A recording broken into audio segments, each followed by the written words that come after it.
Park Saroy is likely the student whom his teacher despises the most, as he is aware that some of his classmates are skipping classes. The teacher punishes them by having them hold a bucket full of water above their heads. Despite Park being a disciplined student, he grows tired of his teacher's constant scolding. One day, he accidentally spills the water on himself, further infuriating the teacher. It seems that the teacher dislikes his job in general, as even a small amount of water touching his leg annoys him. Park is eventually transferred to another school due to his father's job relocation. His father works at the prestigious Janga Group in Korea and wants to maintain his position. At his new school, Park introduces himself to his classmates and sits next to a quiet girl. However, the attention shifts to a wealthy blonde student who bullies a boy named Lee. Despite the bullying, nobody intervenes, as the bully is the son of Chong, the president of the Janga Group.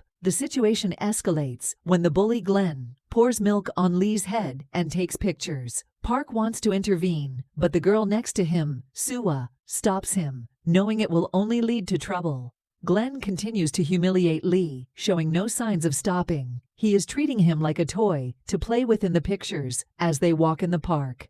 Despite warnings from Park to leave the nerd alone, Glenn ignores him. He is more curious about what the new guy wants. As they exchange words, the situation remains unresolved. When the teacher enters, he acts as if nothing is happening, even though Gun is still holding the nerd by his hair like a rag doll, displaying his power. Gun's family possesses the teacher, clearly instructing them to cease their disruptive behavior and take their seats. However, neither Gun nor Park heed the teacher's words and instead continue their confrontation. Recognizing that Gun will never change his ways, Park throws a powerful punch that lands squarely on Gun's jaw, causing the blonde guy to be knocked down. This spectacle leaves everyone in awe, as no one has ever stood up to Gun before, not even the teachers. In the aftermath of the punch, both boys are escorted to the principal's office. Gun is treated with favoritism, while Park endures physical punishment from his teacher. Soon, the fathers of the two boys are summoned, and they engage in a heated exchange.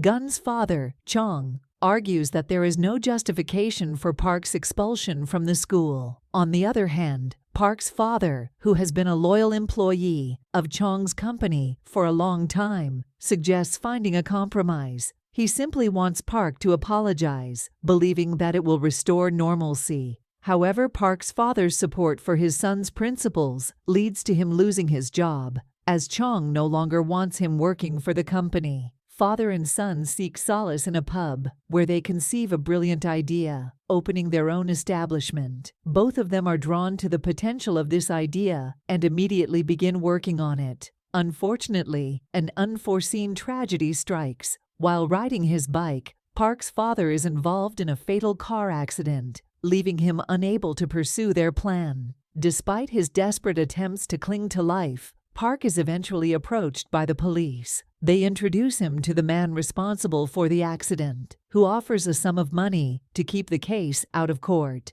Devastated by this proposition, Park drops the file on the ground. Sua, who is standing nearby, picks up some pictures to examine them closely. To her surprise, she realizes that the car in the picture belongs to Gun. She recalls Gun's recent boasting about his new limited edition car at school. Parks inquires if she is certain about it, and she affirms that she remembers it clearly.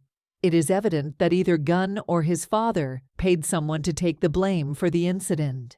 Angry, Park stands up and walks away with the sole purpose of finding Gun. Sewer follows behind, but she is unable to stop him or change his mind. Park soon arrives at the hospital and finds Gooden just outside. He proceeds to physically assault him, throwing him to the ground. After delivering more punches, Park grabs a rock from the nearby pavement, intending to harm Gooden further. However, at the last moment, the police arrive and arrest Park, taking him into custody. Soon after, Chime visits Park and expresses his knowledge of Park's father for the past 20 years. He expresses remorse for the likelihood of Park ending up in prison and pretends to offer assistance, but with a condition. Chime wants Park to kneel down and ask for forgiveness for attacking Gun.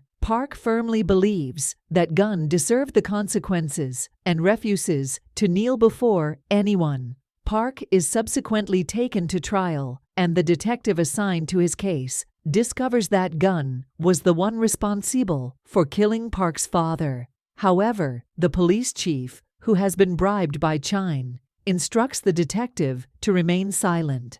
Park is soon transferred to his new cell, where his fellow inmates immediately begin to harass him due to his young age. They demand that he kneel before them, leaving Park puzzled as to why everyone wants him to do so. One of his cellmates strikes his leg, but instead of fear, Park bursts into uncontrollable laughter. This angers the men, and they proceed to beat him up. The following day, Park receives a visit from Sue, who shares some news. She reveals that she will be attending university, and, surprisingly, Chine has offered to pay for her studies without any expectations in return. This revelation stems from the fact that Sue was the one who called the police on the night when Park was about to harm Gunn 3 years ago. After Park is released from prison, he is determined to surpass Chong, whose company dominates the snacking and food industry. Fortunately, he receives an invitation from his old friend Sue, who lives in the city where people celebrate American Halloween.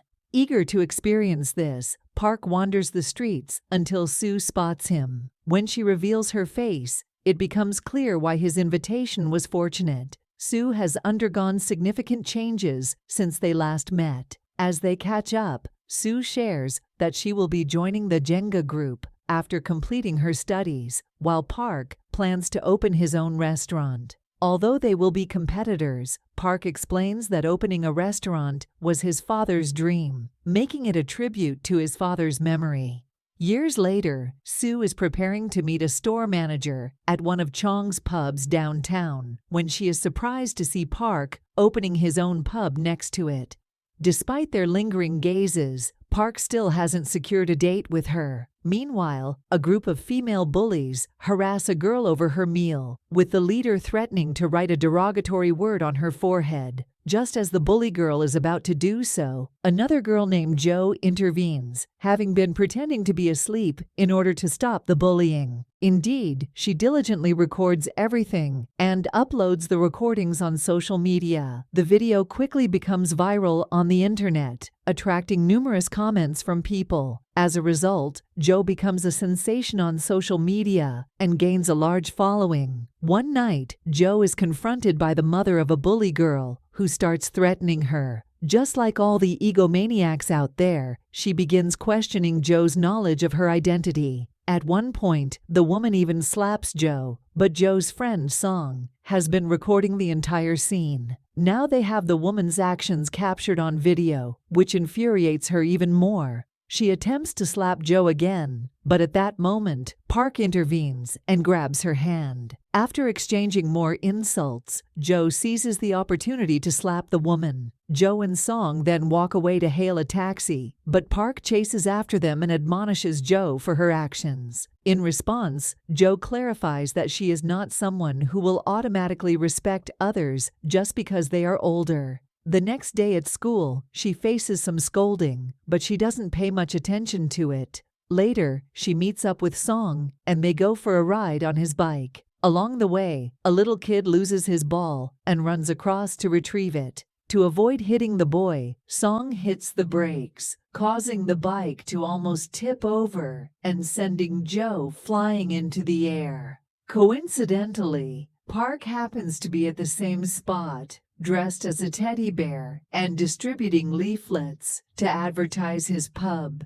He witnesses the girl flying through the air and rushes to her aid, catching her before they both fall down. When the girl gets up, Park realizes that she is the same girl he accidentally encountered the day before. While they engage in some chit-chat, Park suddenly faints and is taken to the hospital. It's not because he was injured, but rather because he was extremely exhausted. When Park wakes up in the hospital, Song expresses his gratitude for helping his friend, and they have a conversation about what happened.